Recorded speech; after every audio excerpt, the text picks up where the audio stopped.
Bonsoir. Guten Abend benannt. Prenez place. Une tasse de thé.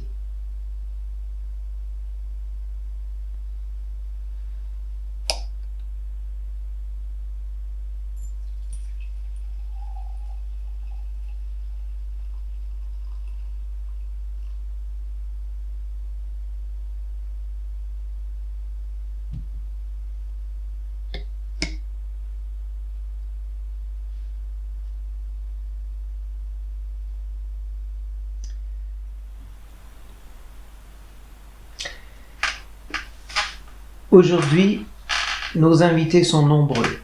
C'est ce qui nous a causé le retard. Vous pouvez imaginer que ce n'est pas facile d'obtenir des visas, notamment ces temps-ci, pour plusieurs milliers de gens.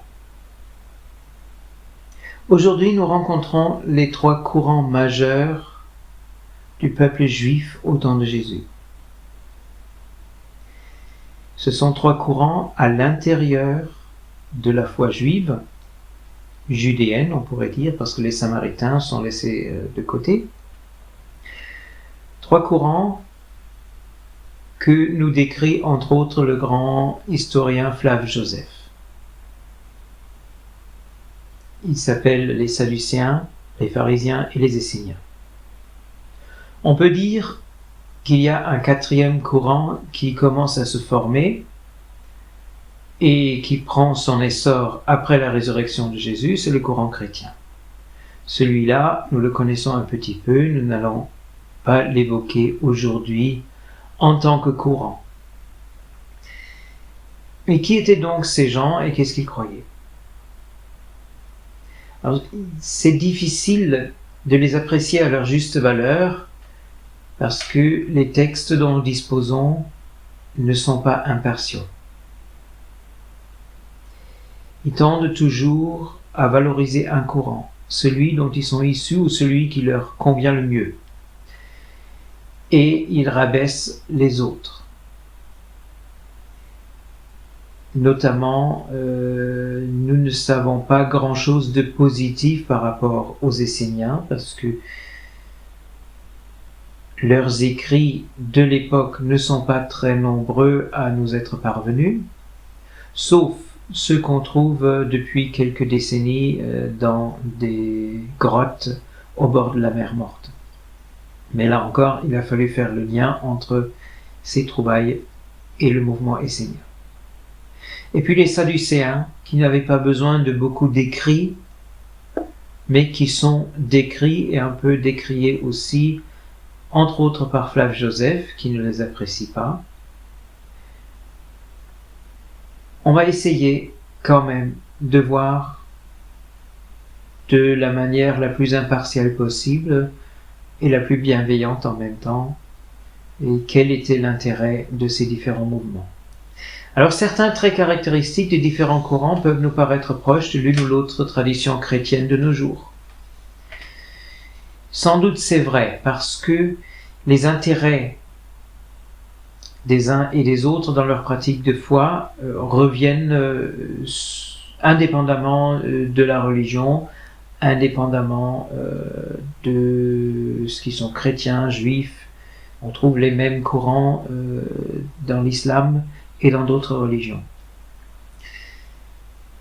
J'essayerai quand même de ne pas évoquer de telles comparaisons, parce que ces comparaisons peuvent tout aussi bien induire en erreur.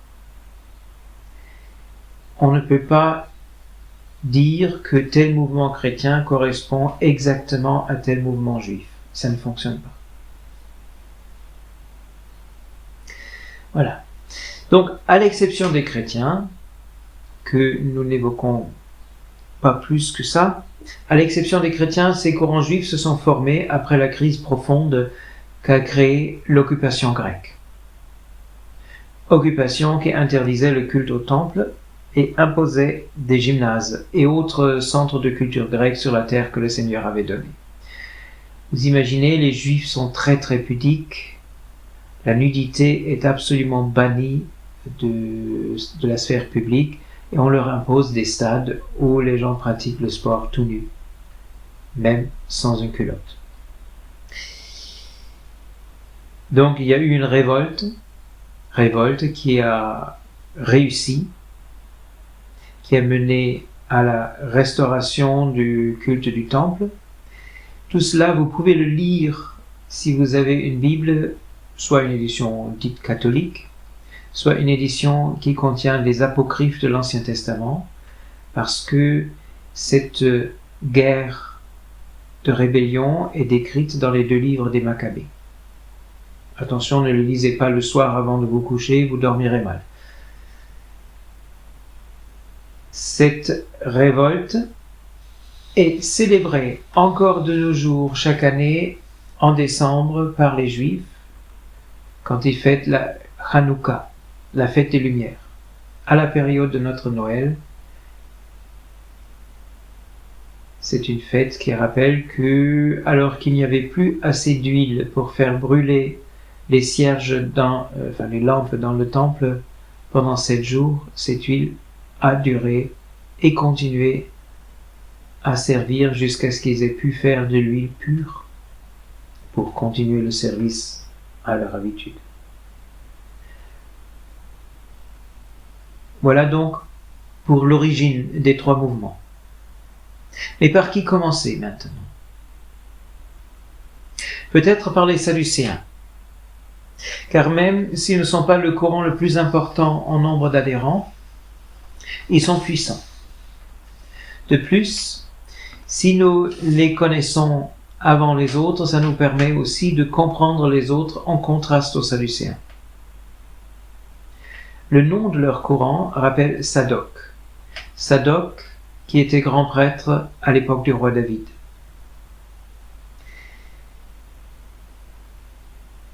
Et voilà déjà un indice très fort et très juste pour voir où se situe l'accent de leur foi. C'est le temple, c'est le rite. Ils sont attachés à la pratique traditionnelle de la foi telle qu'elle a été façonnée par la Torah, cette Torah qu'on appelle aussi Pentateuque, ça veut dire 5 livres, ou les 5 livres de Moïse. C'est ces 5 livres-là que Jésus évoque quand il parle de Moïse. Les Sadducéens partagent d'ailleurs cette focalisation sur la Torah avec les Samaritains, qui eux ne connaissent absolument pas les autres livres de l'Ancien Testament. Le temple, avec ses rites et ses liturgies, est pour les Sadducéens la prise de connexion avec Dieu. Alors qu'ils prônent une lecture et interprétation des Écritures, ce qui veut dire de la Torah, sans marge d'interprétation ou d'assouplissement en ce qui concerne le rite, là, il faut vraiment observer tout à la lettre, que ce soit les vêtements liturgiques du grand prêtre, que ce soit la façon dont un sacrifice doit être accompli, c'est à suivre à la lettre et pas autrement. Mais ils sont plutôt pragmatiques par rapport à la vie quotidienne. Tu agis aussi bien que tu peux, sois conscient que tu vis devant les yeux de Dieu et cherches la prospérité de ton pays, de ton peuple, donc le calme et la paix intérieure, et puis c'est bon. Et si vraiment tu te trompes, tu commets une erreur, tu viens au temple, et avec l'aide du prêtre et d'un sacrifice, on va régler ça avec Dieu. En un mot, il prône une certaine modération. Il n'y a pas d'excès dans la vie. On peut dire aussi qu'ils sont précurseurs de l'idée de libre arbitre. Une idée qui, bien évidemment, n'est pas encore formulée à leur époque, mais qu'on retrouve dans leur enseignement. Et ça vaut aussi pour leur position face aux occupants romains, au temps de Jésus. On va déjà trouver une base d'entente. On va défendre le centre de la foi et être conciliant sur tout ce qui peut être adapté. Et c'est ce que mettent en œuvre les grands prêtres du 1er siècle de notre ère, donc du temps de Jésus, avec plus ou moins de succès d'ailleurs. On le remarque à la durée de leur mandat. Leur mandat qui ne dépendait plus du Sanhédrin, donc du conseil du temple, mais de l'approbation du préfet romain. C'est le préfet qui installait et qui révoquait le grand prêtre.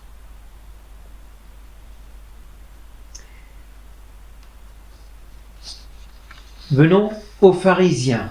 Les pharisiens qui, dans la tradition européenne chrétienne, n'ont pas toujours bonne presse. Mais à tort, à mon avis. Le mot araméen se traduit par séparer. Ils se tiennent à part. Et eux, ils ne cautionnent pas le pragmatisme des Sadducéens. Ils prônent la pureté du corps et de l'esprit. Pureté qu'ils cherchent à obtenir par une vie quotidienne conforme à la sainteté de Dieu. Quand l'apôtre Paul écrit que toute votre vie doit être un culte qui plaît à Dieu et que votre corps est un sanctuaire de l'Esprit de Dieu, ce sont là des affirmations clairement pharisiennes, et Paul ne s'en défend pas. Il est pharisien, un pharisien converti au Christ, mais il reste pharisien. Alors, pour réaliser cette sainteté de vie du peuple entier, les pharisiens créent les synagogues comme lieu de prière et d'enseignement. De sorte que Luther, dans ses traductions de la Bible, traduit synagogue par l'école des Juifs. Ce qui n'est pas faux. Et en même temps, il ne faut pas oublier que la salle de prière est à côté de la salle d'instruction, mais l'une et l'autre sont liées. C'est à la synagogue qu'est transmise la connaissance des Écritures. Donc là, nous avons toute la collection des Écritures que nous connaissons comme Ancien Testament, y compris les apocryphes.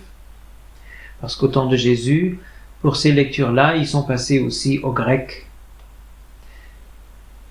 Pas tous en Terre Sainte, mais à l'extérieur, ils sont passés au grec et connaissent donc ces écrits qui manquent un peu dans les Bibles dites protestantes. C'est à la synagogue qu'on peut consulter le rabbin pour approfondir ses connaissances ou pour obtenir un avis éclairé sur une question précise, souvent une question juridique. La fonction du rabbin n'est donc pas sacerdotale. Elle unit les fonctions d'enseignant et de juge de paix. Et en ceci, le rabbin, jusqu'à nos jours, se démarque du pasteur et du prêtre. En ce qui concerne le respect des règles, les pharisiens sont, en somme, bien plus exigeants que les sadducéens. C'est là qu'il faut vraiment respecter les règles de la vie courante. Mais en même temps, les pharisiens sont appréciés du peuple alors que les sadducéens se font détester. Pourquoi cela ? Parce que les pharisiens, tout en appuyant le sérieux et le bien fondé d'une vie péniblement respectueuse des règles, cherchent aussi à rendre ces mêmes règles vivables. Et de ce fait, ils adoucissent certaines règles rigoristes, notamment dans le code pénal, et ils cherchent le bien de l'humain. Ils ont plusieurs thèmes qui les intéressent particulièrement. La prière régulière et quotidienne, la dîme et les impôts à verser aux prêtres, qui sont un devoir devant Dieu et non devant le culte, la sanctification des heures,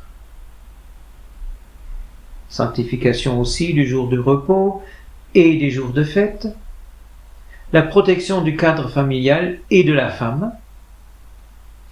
On peut penser de nos jours que le rôle et la place de la femme est bien traditionnel et en même temps la femme est valorisée dans l'enseignement pharisien, alors que dans certains écrits de l'Ancien Testament, on peut avoir l'impression que la femme est une sorte de marchandise qui doit fonctionner et rendre service, mais qui n'a pas voix au chapitre.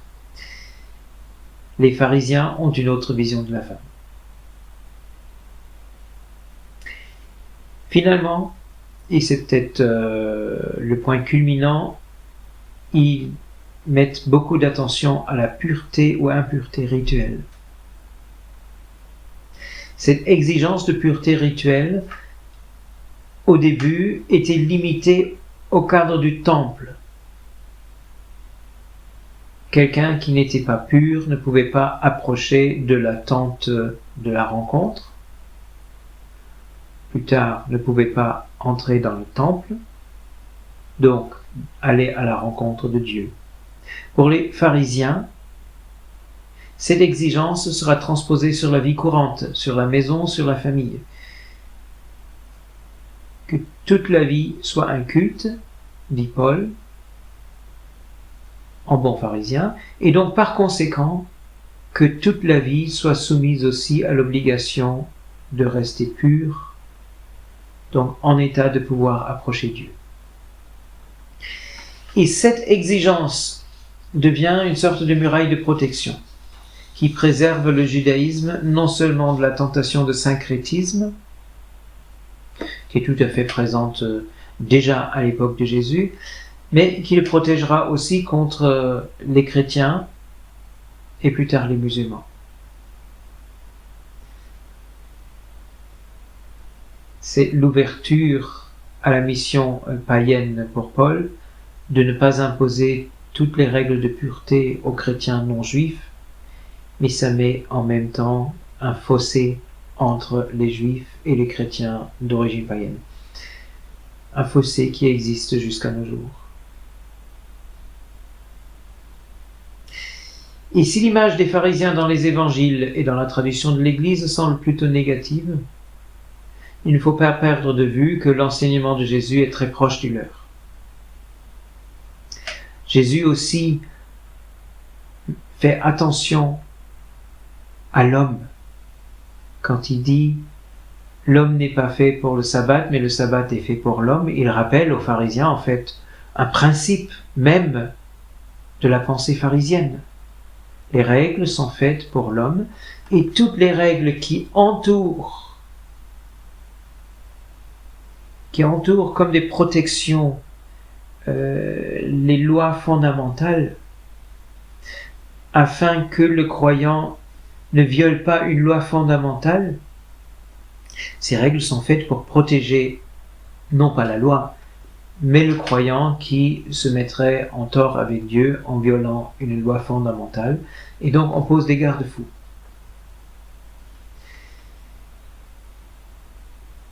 La critique sévère vise notamment un enseignement et une pratique qui sont détachés de leurs racines,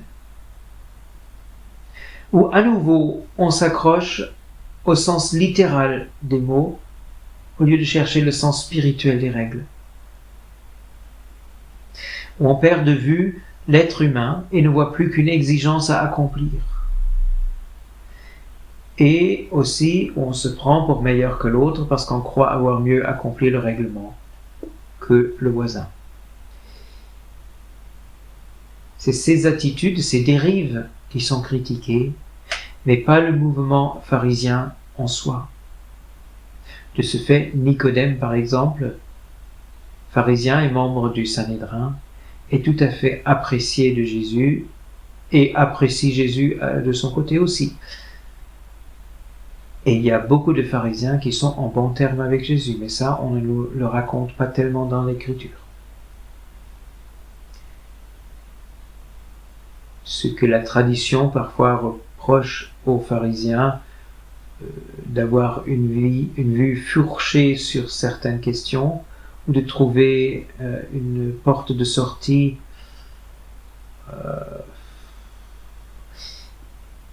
qui tient à la surface à respecter la règle, mais qui la contredit en profondeur, ce n'est pas juste. Ce n'est pas juste. Les pharisiens cherchent à respecter les règles justement en les adaptant au temps et à la vie courante.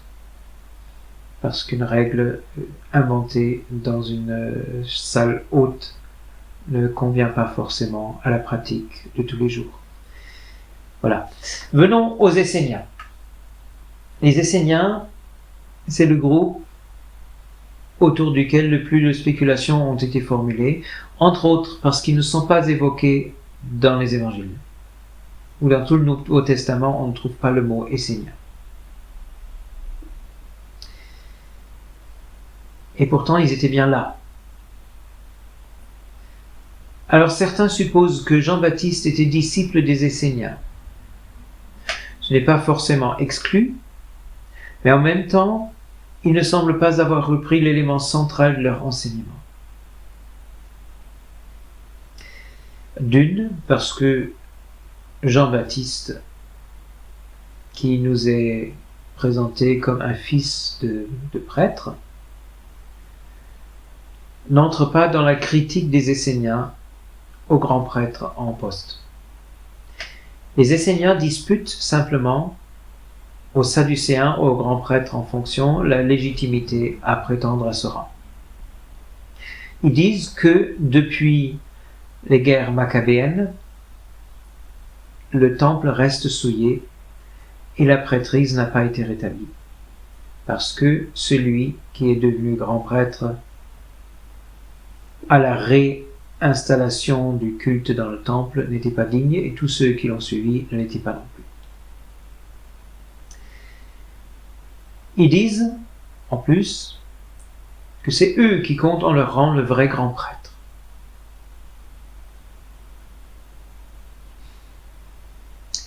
Avec les pharisiens, ils partagent la quête d'une vie qui plaît à Dieu à tous les moments, et pas seulement dans l'accomplissement du culte. Une vie qui plaît à Dieu dans la prière et l'accomplissement de la loi. Mais ils reprochent aux pharisiens d'avoir lissé et adouci la loi, alors que c'est eux qui la préservent au iota près. Est-ce que c'est pour eux que Jésus dit « Je n'enlève pas un iota de la loi » ? Dans la vie essénienne, il y a deux niveaux. Il y a un niveau de ceux qui vivent en famille, dans leur village, dans des fermes, peut-être en communauté de famille, ça on ne sait pas trop, qui vivent porte à porte avec l'extérieur, avec des gens non esséniens, qui ont une entrée aussi dans Jérusalem. Il y a la porte des Esséniens dans le vieux Jérusalem. Et puis, il y en a qui mènent une vie monastique, dans des monastères, des centres de vie au désert. Une vie vouée à l'étude des Écritures, à la prière et la purification rituelle. Purification qui passe entre autres par des bains d'immersion totale, qui ressemblent beaucoup au rite du baptême instauré par Jean-Baptiste, mais contrairement à ce que fait Jean, les Esséniens le font tous les jours. Et ils le font pour eux-mêmes et pour tout le peuple, afin que, en partant d'eux, s'opère une sanctification et purification du peuple et du pays tout entier.